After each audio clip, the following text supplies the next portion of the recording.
मित्रांनो, लक्षवेध इन्स्टिट्यूटच्या चॅनलला व्हिजिट केल्याबद्दल धन्यवाद. लक्षवेध इन्स्टिट्यूट चॅनलला जरूर सबस्क्राइब करा. 7 biggest mistakes of business failure. अपयशी लघु उद्योगांमधील 7 प्रमुख कारण. सगळ्यात आधी तर प्रश्न असा पडतो की बाबा अपयशाबद्दल कशाबद्दल का बोलतोय हा? Normally we talk about success, normally we talk about growth, normally we talk about how your business can go to the next level. Why we are talking today about failure? मला असं वाटतं सक्सेस बद्दल already भरपूर बोलणं झालेलं आहे. प्रत्येक कार्यक्रमामध्ये सक्सेस बद्दल बोललं जातं. सक्सेस फॉर्म्युलाज बद्दल, सक्सेसच्या टूल्स बद्दल, स्ट्रॅटेजीज बद्दल I always present my thoughts. असं म्हटलं जातं की एक व्यक्ती जो स्वतःच्या चुकांमधून शिकतो तो शहाणा, पण असा व्यक्ती जो इतरांच्या चुकांमधून शिकतो तो हुशार. मित्रांनो, गेल्या 11 वर्षांमध्ये मी शेकडो व्यवसायांना खूप जवळून बघितलं.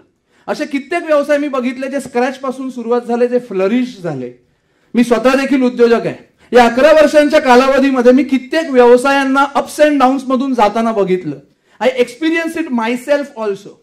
I saw many businesses flourishing at the same time. After success, after first level of success, they are declining. They are going towards failure.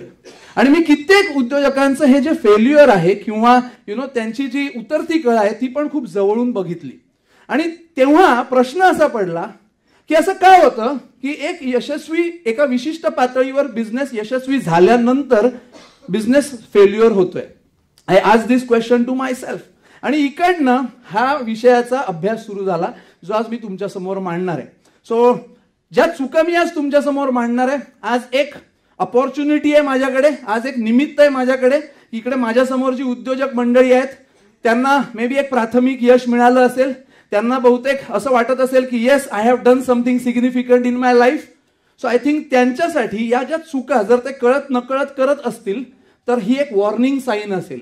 हे एक आज मी माझ्या या टॉकद्वारे आवाहन करू इच्छितो, सगळ्या उद्योजकांना सावध करू इच्छितो. If you are making this mistakes knowingly or unknowingly, please wake up, please be aware and beware about it. So are you ready? So let us start. मित्रांनो, मी असं बघतो आज भारतामध्ये व्यवसाय सुरू करणं हे कधी नव्हे एवढं सोपं झालेलं आहे. Today any damn person can start his own business. Please tell me yes or no.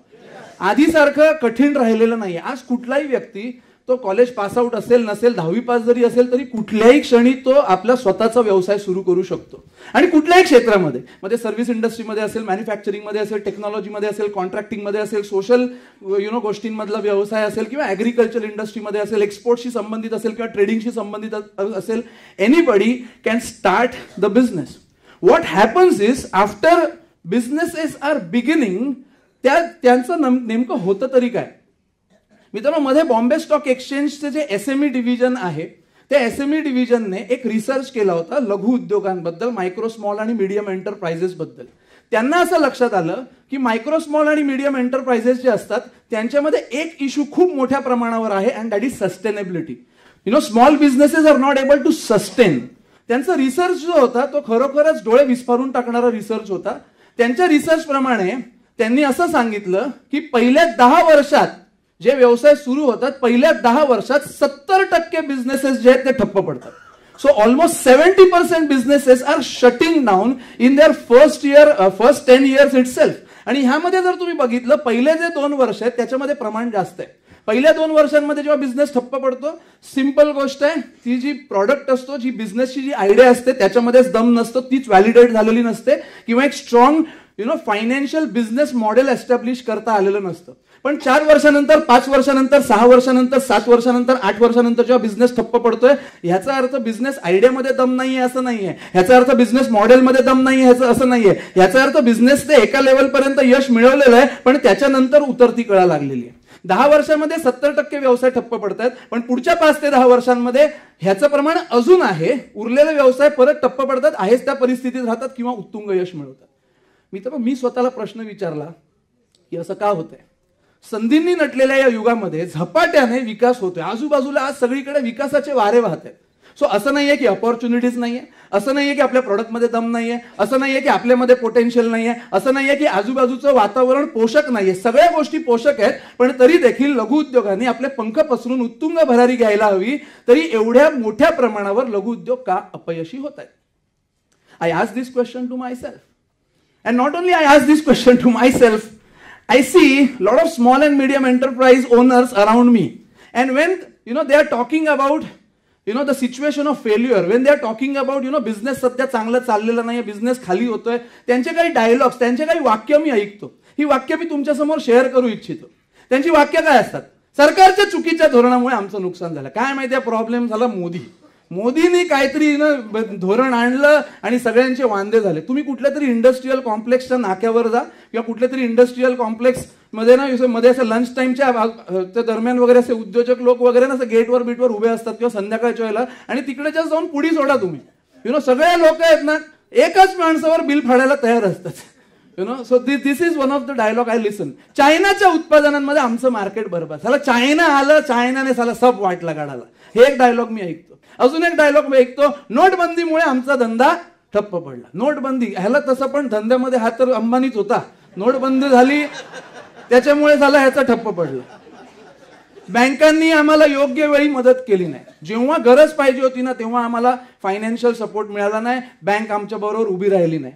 अयोग्य कर प्रणाली, जीएसटी आलं, साला जीएसटी मुळे जाम प्रॉब्लेम झाला. अव्वाच्या सव्वा टॅक्स भरायला लागतो आणि त्याच्यामुळे बिझनेस अफेक्ट झाला.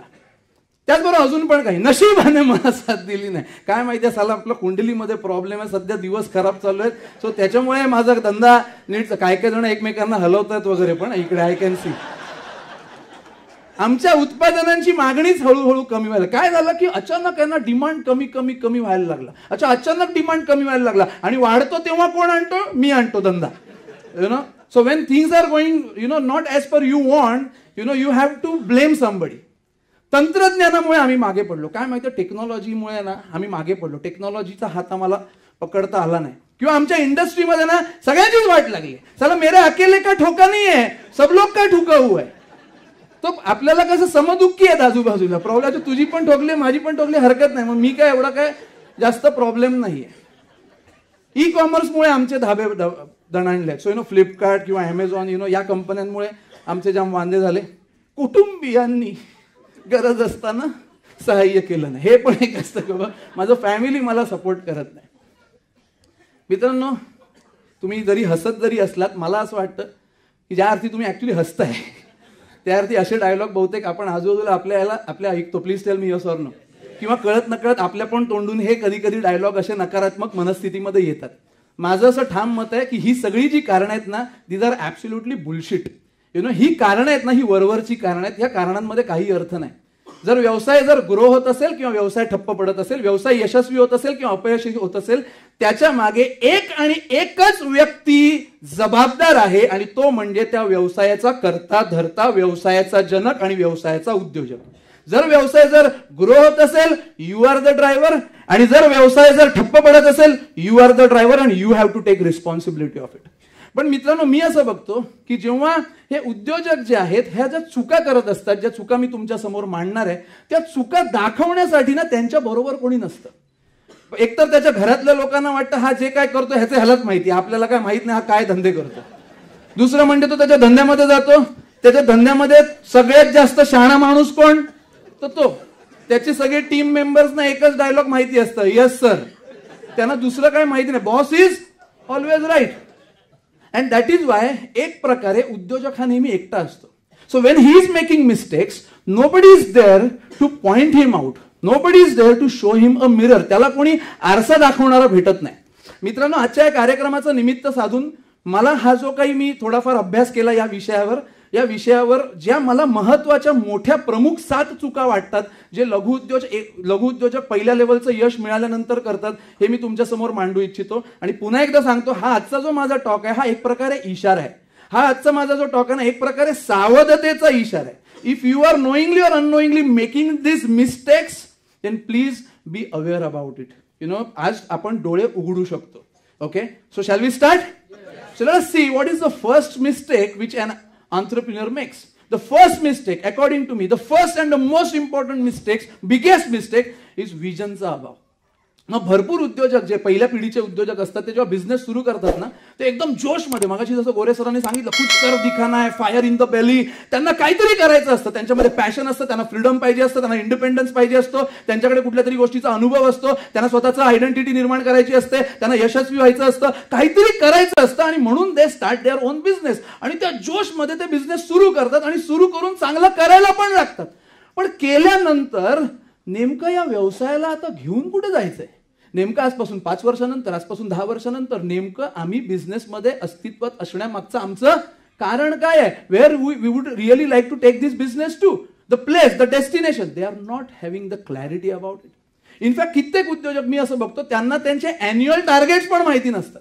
त्यांना विचारलं की या वर्षी तुम्ही किती बिझनेस करणार, काय तुमचं टार्गेट, गेल्या वेळेचा धंदा तो जरी तेवढा जरी आला तरी बास झालं. आणि the focus is only on today, आजचं काम, आजचं व्यवस्थापन, आजचा नफा, आजचा पैसा, आजचं मी जिवंत, आज मी जिवंत आहे, आज मला 2 वेळेचं खायला मिळालं, I am absolutely happy. The problem is the world is not going to stop for you. तुम्हाला तुमच्याकडे विजन नाही आहे, उद्योजकाकडे जरी विजन नसेल, पण बाबा जग आहे ना हे भन्नाट वेगात बदलतंय. जगामध्ये प्रचंड वेग, आपण अंदाज नाही बांधू शकत इतक्या भन्नाट वेगात होत आहे. त्याच्यामुळे this world is not going to stop for you, this world is going to change. And because you don't have any vision, because आपल्याकडे दूरगामी स्वप्न नाहीये, आपण बदलण्यासाठी रिस्क घेणार नाही. आणि हा उद्योजक बदलण्यासाठी कधी रिस्कच घेत नाही. आणि उद्योजकतेचा सगळ्यात महत्वाचा जो गुणधर्म असतो दॅट इज रिस्क घेणं, जोखीम घेणं. हा जोखीम घेणंच थांबवतो आणि खऱ्या अर्थाने मग तो फक्त कागदावर उद्योजक राहतो. मानसिकतेने तो कागदावर उद्योजक जरी असला तरी मानसिकतेने तो स्वतःच्या व्यवसायामध्ये एक नोकरदारच असतो. And he stops taking risk and of course the world changes around him and ultimately this business shuts down. So first and the biggest mistake is not having vision. आज मी तुम्हाला आवाहन करू इच्छितो, स्वतःला एकदम प्रामाणिक इमानदारीत प्रश्न विचार. आजपासून 30 वर्षानंतर, आजपासून 5 वर्षानंतर, आजपासून 10 वर्षानंतर, आजपासून 15 वर्षानंतर मला माझ्या व्यवसायाला कुठल्या पातळीवर घेऊन जायचंय याचं स्पष्ट चित्र हे माझ्याकडे आहे का. आणि जर उत्तर नाही असेल ना तर इमानदारीत पहिलं तर आपण मान्य करायला पाहिजे नाही आहे. फुकटचा इगो लोकांना दाखवून आपलं आजचं मे बी थोडंफारपणे चालेल पण लॉंग टर्म आपला धंदा चालू शकत नाही. Am I making sense to you? Please tell me yes or no. So let us accept this. If we have vision, fantastic. So you are not making first mistake. Let us go to the second mistake. Second mistake, I call it, काय लिहिलं मोठ्याने वाचूया, एक खांबी तंबू. एक खांबी तंबूचा अर्थ काय? मित्रांनो, जो उद्योजक असतो ना तो जेव्हा व्यवसाय सुरू करतो तो एका विशिष्ट क्षेत्रामध्ये बिझनेस सुरू करतो कारण त्या क्षेत्राचा त्याला अनुभव असतो, त्या क्षेत्राचा त्याच्याकडे टेक्निकल एक्सपर्टीज असतो, त्या क्षेत्राचं कौशल्य त्याच्याकडे असतं, त्या पर्टिक्युलर क्षेत्राचा तो बाप असतो. आणि ते सुरू केल्यानंतर हळूहळू जेव्हा बिझनेस वाढायला लागतो तो बाकी सगळ्या गोष्टी पण स्वतःच करायला लागतो. मग झाडू मारण्यापासून बाकी सगळ्या गोष्टी हा स्वतःच करतो.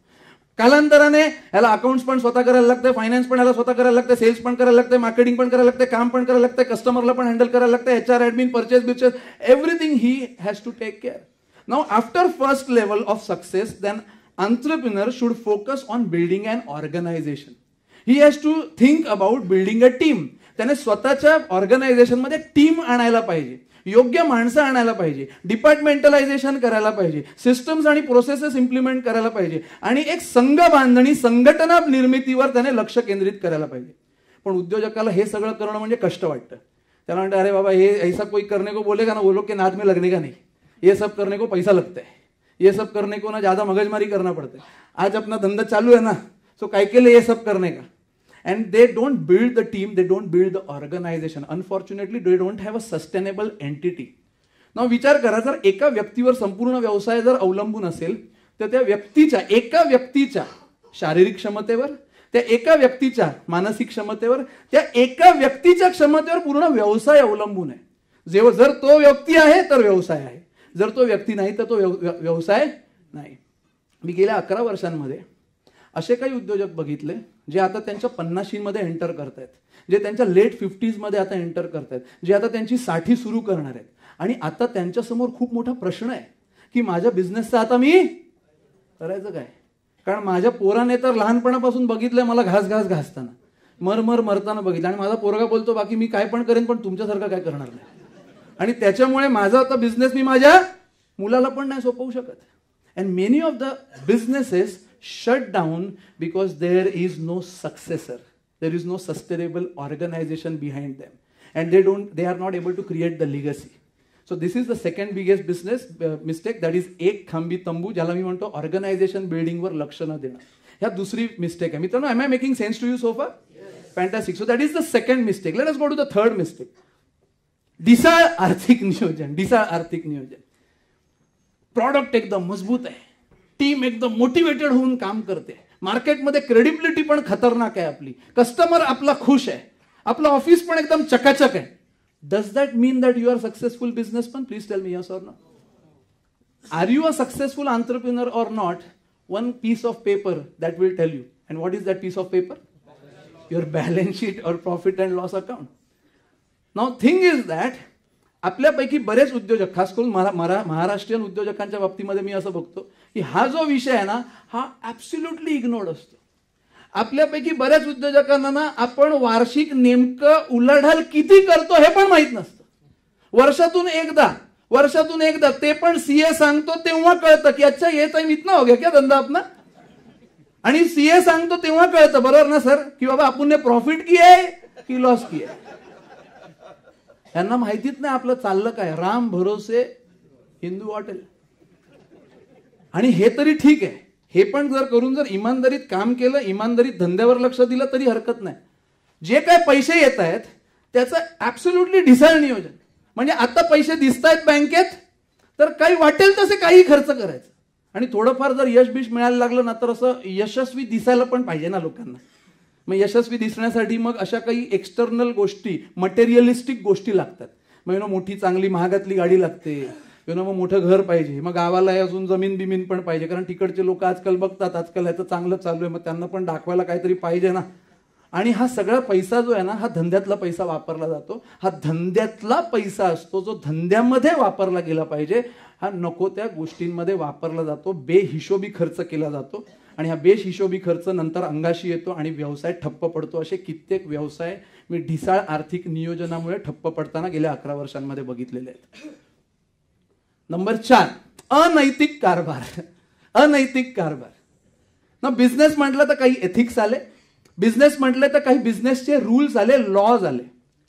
बऱ्याचशा वेळेला एक धंदा वाढवण्याची एक नशा असते. नशा, धंदा बढ़ाने का है, पैसा कमाने का है, ग्रो करने का है, रोकडा छापने का है. आणि हे छापण्याच्या नादामध्ये बऱ्याचशा वेळेला कळत किंवा नकळत, कधी कधी नकळत खूप चुकीचे प्रॉमिसेस केले जातात ग्राहकांना, किंवा काही गव्हर्नमेंटच्या संदर्भातले जे रूल्स आहेत ते रूल्स धाब्यावर बसवण्यात येतात. For example, may be tax जो आहे तो योग्य वेळेला न भरणं, टॅक्स चुकवण्याच्या चक्करमध्ये नको त्या गोष्टी करणं, अयोग्य मार्गाने गोष्टी इम्पोर्ट करणं, कच्च्या मालामध्ये चुकीच्या क्वालिटीच्या रॉ मटेरियल्स वापरणं, ग्राहकांना फॉल्स प्रॉमिसेस देणं, एम्प्लॉई संदर्भात काही चुकीच्या गोष्टी करणं, या सगळ्या अयोग्य गोष्टी ज्या आहेत ना ह्या केल्या जातात. मित्रांनो, आपण ना टेक्नॉलॉजीच्या जगामध्ये जगत आहोत. आज जर तुम्ही बघितलं तर सगळ्या गोष्टी आहे ना गव्हर्नमेंट आहे ना सेंट्रलाइज करते. मग आधार कार्ड असेल, पॅन कार्ड असेल, तुमचं ते KYC वगैरे या सगळ्या गोष्टी असतील, त्याच्यामुळे ना everything is going to be monitored, and whatever you are doing, whatever activity, financial activity, business activities, whatever you are going to do, it is going to be recorded. आणि शॉर्ट टर्म मध्ये हे सगळं करून ना पैसे कमवतो माणूस. Short term हे मध्ये हे सगळं करून ना आपण चांगले पैसा, यश बीश सगळं मिळवतो, पण लॉंग टर्म मध्ये it is going to be very very dangerous. बरेचसे उद्योजक शॉर्ट टर्म धंदामध्ये यश मिळवण्यासाठी अनैतिक कारभार करतात आणि 5 वर्षानंतर 10 वर्षानंतर त्याचे खूप वाईट दुष्परिणाम त्यांना भोगावे लागतात. सो ही एक चौथी मिस्टेक बरेचसे लघु उद्योजक करतात. बऱ्याचशा वेळेला हे नकळत होतात, कारण त्यांना बिझनेसचे लॉज किंवा एथिक्स बद्दल माहिती देखील नसते. 5वा, हा जरा इंटरेस्टिंग आहे. काय लिहिलंय स्क्रीनवर? नसते उद्योग. मी उद्योजकांना ना, मी असं बघतो ना, सुरुवातीला आहे ना इतके प्रामाणिक असतात, इतके डेडिकेटेड असतात, इतके पॅशनेट असतात, इतके होतकरू असतात, इतके कष्टाळू असतात, इतके मेहनती असतात. त्यांना बिझनेस कुछ करना है, कुछ कर दिखाना है, असं खूप एकदम जोशमध्ये काम करत असतात. आणि मग एक दिवस येतो, I have arrived syndrome. I have arrived syndrome म्हणजे आज मैं कुछ बन गया हूं. मग मला अवॉर्ड मिळतो, रिवॉर्ड मिळतो, मला कधी कधी असं प्रेझेंटेशन वगैरे द्यायची संधी वगैरे पण मिळते. आमच्या पण लोकांना जरा टोमणे मारून घेतो तोपर्यंत. प्रेझेंटेशन वगैरे करायची संधी मिळते. आणि काय माहिती आहे, मग आपल्या आजूबाजूला एक वलय निर्माण होतं, वलय. आणि मग आपल्याला वाटायला लागतं एवढी मेहनत केली आपण, एवढी घासली, एवढे वर्ष आपण, आता थोडंसं मायलेज, थोडंसं फुटेज बिटेज मिळायला पाहिजे ना आपल्याला. आणि धंद्यावरचं लक्ष उद्योजकाचं कमी होतं आणि नसत्या उद्योगांमध्ये तो रमतो. मग नसते उद्योग म्हणजे काय माहिती आहे, आजकाल आहे ना, मी असं बघतो एक फॅड आलंय, फॅड, खास करून मराठी उद्योजक असे ना फॅड आले. आणि असे भरपूर असे कार्यक्रम, दर आठवड्याला कार्यक्रम, ब्लेझर बिझर घालून लोक मस्तपैकी जमतात, एकमेकांना कार्ड बीड देत तेच लोक कार्ड बीड देत बसतात,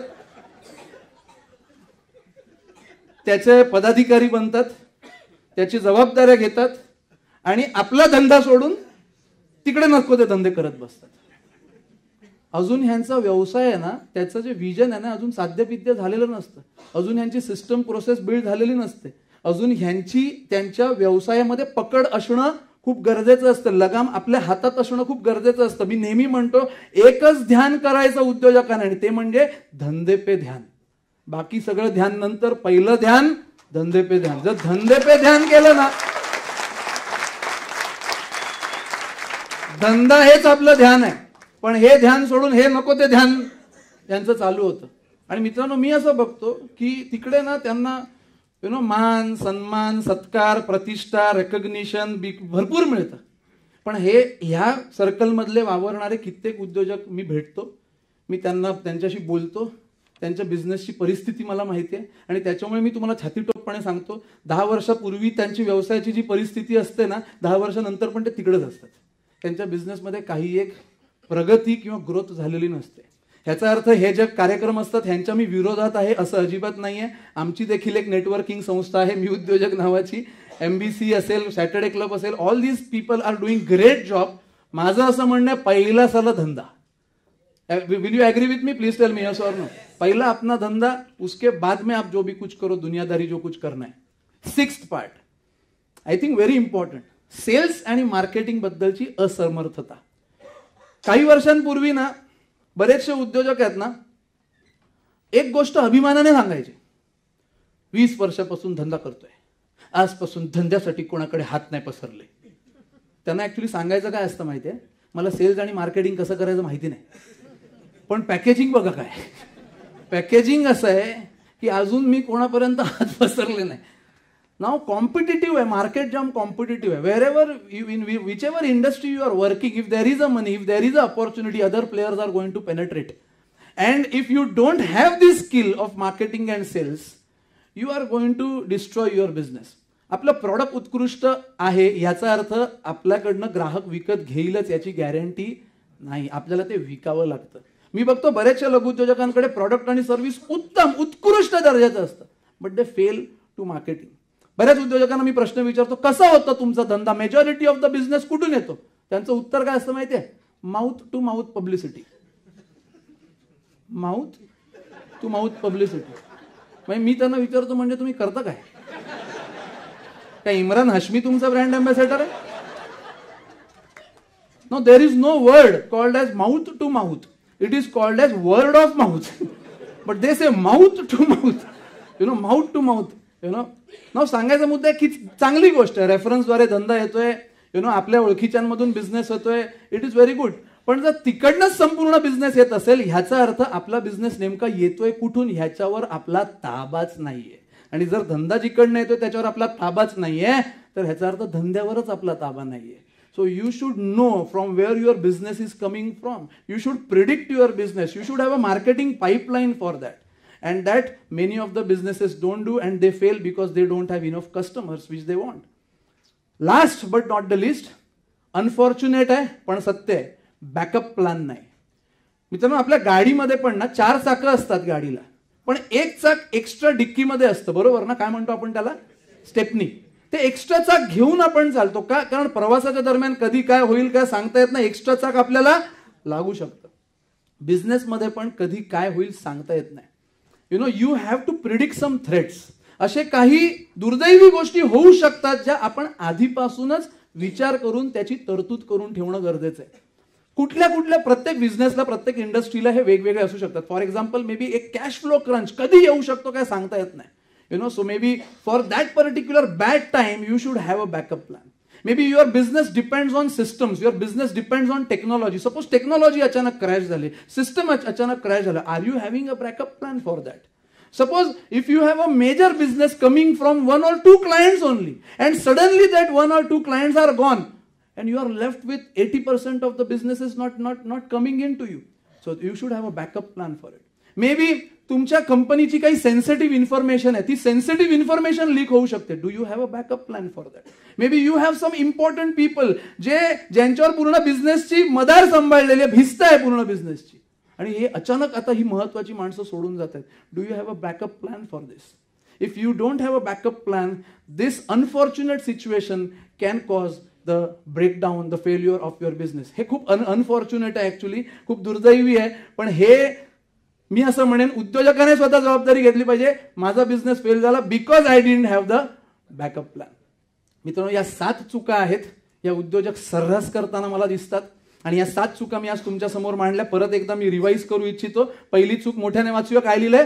विजनचा अभाव. दुसरी चूक आहे एक खांबी तंबू. तिसरी आहे ढिसाळ आर्थिक नियोजन. चौथी आहे अनैतिक कारभार. 5वी आहे नसते उद्योग. 6वी आहे सेल्स अँड मार्केटिंग असमर्थता. 7वी आहे बॅकअप प्लॅन. परत एकदा मी सांगतो, ह्या चुका आहेत ना, ह्या उद्योजकाला सांगण्यासाठी त्याच्या आजूबाजूला कधी असा एक माणूस नसतो जो त्याला आरसा दाखवू शकतो. मी आजच्या या कार्यक्रमाच्या निमित्ताने तुम्हाला हा आरसा दाखवायचा काम करतोय. जर 7 चुका तुम्ही करत नसाल तर fantastic, very good, you are on your track and you have धंदे पे ध्यान.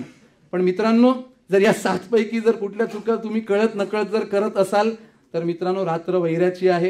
काळजी घ्या, सावधान व्हा. आणि मी तुम्हाला सांगू इच्छितो, जर तुम्हाला या 7 चुका टाळायच्या असतील तर एक जबरदस्त संस्था आहे, एक जबरदस्त इन्स्टिट्यूट आहे, ती लघुउद्योजकांसाठी काम करते.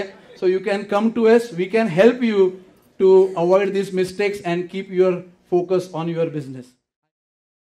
मित्रांनो, व्हिडिओ पाहिल्याबद्दल धन्यवाद.